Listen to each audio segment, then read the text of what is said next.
menambahkan, kalau setelah wudhu ini kemudian saya makan, boleh nggak? Ini persoalannya, apakah membatalkan atau tidak? Nah, sesuatu yang membatalkan wudhu tidak berhenti sampai sini. Ayatnya diteruskan. Ayatnya diteruskan. Jika Anda ingin pergi untuk buang hajat, misal, ya, mohon maaf, keluar dari ya tempat-tempat yang normal dianggap bermasalah, ya, bisa dari tempat-tempat keluarnya, apakah buang air kecil, buang air besar, keluar angin dan sebagainya. Bahasa Qurannya sopan sekali. Jika Anda pergi ke toilet, ke tempat untuk buang hajat, itu bisa menghadirkan segala jenisnya, segala jenisnya. Itu pasti membatalkan wudhu. Aula mastumun nisa, atau sengaja bersentuhan langsung, ya, sengaja, ada niat kesengajaan. Beda antara lamasa, masa dengan lamasa, itu lain. Oh, Anda mesti hati-hati ya. Jadi ada lamasa, lam, mim, sin.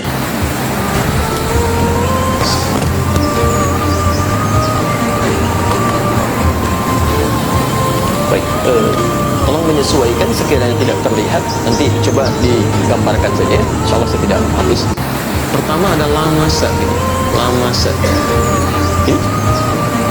Kalimat kedua ada lamasa.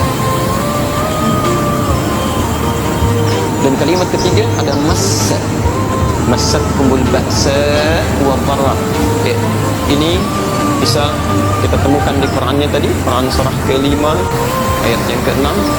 Yang ini kita temukan di Quran surah kedua ayat 214, posisi paling kanan sebelah bawah. Ini satu akar dengan ini.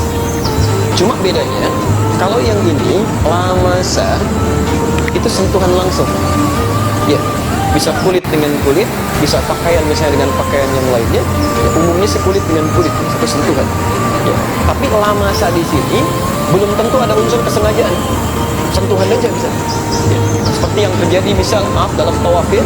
Tawaf kan kemudian Anda berputar-putar dalam situasi yang padat, tiba-tiba ada gesekan dan sebagainya, ada sentuhan, itu lamasa namanya. Jelas di sini?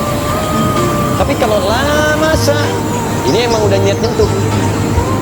Sudah berniat menyentuh, sengaja ada sentuhan di sini. Aula mastumun nisa, atau sengaja punya niat menyentuh pasangannya. Sehingga dengan ada niat ini, kesengajaan, ada hasrat tumbuh dalam jiwanya.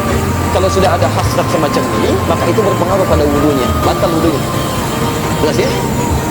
Kalau massa, begini. Massa itu artinya sentuhan yang terjadi tanpa kontak fisik. Tanpa kontak fisik. Ya, bisa Anda melihat sesuatu tayangan di televisi yang mengharukan, tiba-tiba hati tersentuh, kemudian tiba-tiba menangis, ya, itu massa namanya. Ada orang yang diuji dengan musibah menyentuh pada jiwanya, ada langsung pada dirinya, ada pada orang lain. Kita lihat saudara kita di Aleppo, di Rohingya diuji, tiba-tiba kita menangis, kita bersedih, kita berdoa, itu massa, sentuhan. Ada pada orang lain, ada pada diri kita. Tapi ini pun bisa masuk pada konteks yang negatif. Ada orang melihat misalnya tayangan yang tidak boleh dilihat, gambar-gambar yang tidak tepat, atau membayangkan sesuatu sehingga muncul sentuhan pada jiwanya yang bisa membatalkan wudunya. Jelas di sini? Nah, kalau terjadi hal-hal semacam ini, maka itu mutlak batal wudunya. Diulang. Jelas ya? Kalau batalnya dalam hal-hal yang dibenarkan, maka tidak ada dosa baginya. Cuman batal saja dia mengulang wudu.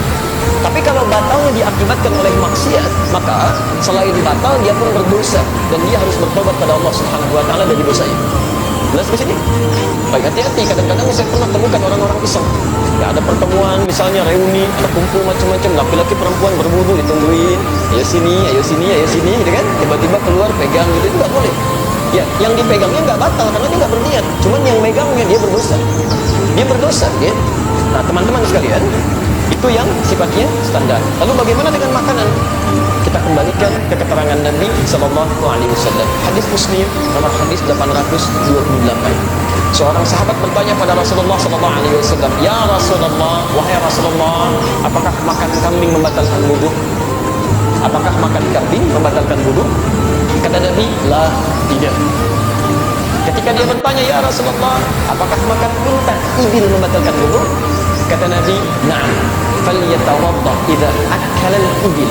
Ya, maka berwudulah ketika Anda memakan unta. Dari sini orang-orang yang tekstual menyimpulkan bahwa Dalam konteks ini hanya unta. Ya kan, yang tekstual, teksnya begitu, dipahami begitu. Hanya unta yang kalau dimakan, maka itu yang membatalkan wudu, kemudian dia berwudu kembali. Sedangkan makanan selain unta itu diperkenankan, tidak ada masalah. Nah, yang kontekstual bukan melihat untanya, tapi melihat pada jenis makanannya. Ya, di Arab itu, kalau anda urutkan makanan-makanan misalnya dari daging yang paling standar, orang Arab makan kambing biasa. Sampingnya ada zaitun, ada salata, ada macam-macam. Ya, baunya bisa cepat hilang, normal biasa. Dan kambing di Arab dengan kambing di kita beda. Baunya lebih bau kambing di sini, karena makanannya lain unsurnya. Ya, menyengatnya lebih menyengat yang di sini, sana agak biasa. Tapi unta itu berbeda. Dari mulai lihatnya, pengaruhnya, baunya, macam-macamnya. Ini kalau makan misalnya sekaligus makan daging unta pada saat itu, sementara membersihkannya dengan menggunakan siwak saja, sekarang belum ada semacam odol dan sebagainya, maka ketika digunakan sholat baunya masih ada. Ya, keadaan masih meresap. Maka kemudian dipahami secara kontekstual setiap makanan-makanan yang punya jenis sifat seperti unta, yang kalau dimakan masih menghasilkan bau yang tidak sedap, masih berpengaruh pada kekhusyuan dalam ibadah, maka yang seperti itu yang terbaik berwudu kembali.